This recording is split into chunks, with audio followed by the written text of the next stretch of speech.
guys know we love our Korean monitors, and we've got another one to look at today, and this one is a bit special because it's uber wide angle, 21:9. It's the CrossOver 290M, and this one features an LG IPS panel. Now I know some of you guys might have seen LG's uber wide version, and they've got a couple different varieties, one that's 1080 pixels in vertical height and the other one that's 1440. And this one's using the LG IPS panel that is 1080 vertically, so it's 2560 by 1080, and that does require a dual link DVI connector. And in fact, that's the only connector that you have on this. So you're basically plugging straight into the panel. That sometimes can cut down on a little bit of the lag. Let's go over the specs and then I'll tell you what I think about it. So of course, this is an IPS display giving you really good viewing angles. They advertise 178 and it looks good from just about all angles.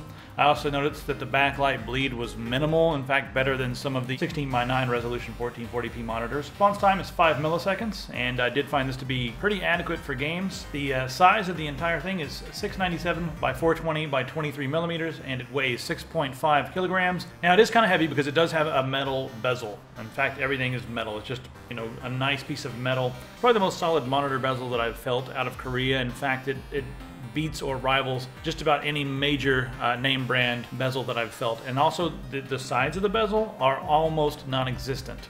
It's just like the edge of the panel is what you get. Now the, I guess, vertical size from one end to the other is 73 centimeters. So it is uber wide. It's going to take up quite a bit of desk space, and I mean, it's going to be good for productivity. But what I really like about this is for games. I mean, you usually have to go and make sure your game supports this resolution, or you're going to have to, like in Skyrim, edit an INI file to make this custom resolution work. But when it does, it is a thing of beauty. It is lovely, and also it's easier to drive than a traditional 2560 by 1440p monitor. So of course the pixels are a little larger, but it's easier to drive, and it's very easy for me to recommend as a gaming monitor. Plus I love the IPS.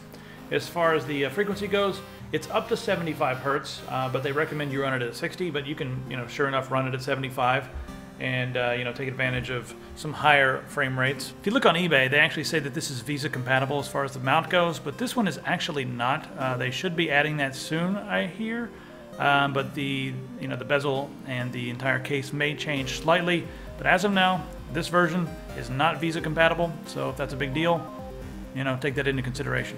I really like this. This would be like for secondary gaming rig for me. Pistol's been looking at this monitor thinking, ooh, that might be nice because, like I said, it's just easier to drive games. The, you know, aspect ratio 21:9 looks freaking amazing. It's just a really interesting way to go for monitors. It's not going to be like your standard monitor. It's not going to replace the 16:9 or anything like that, but it is one hell of a cool monitor. We're probably going to be ordering a few more of these. I keep like going back and forth about thinking about replacing my main monitor with this, but I don't know, maybe I'll wait for the 1440p version and just buy 5 graphics cards. For the regular user, go for it.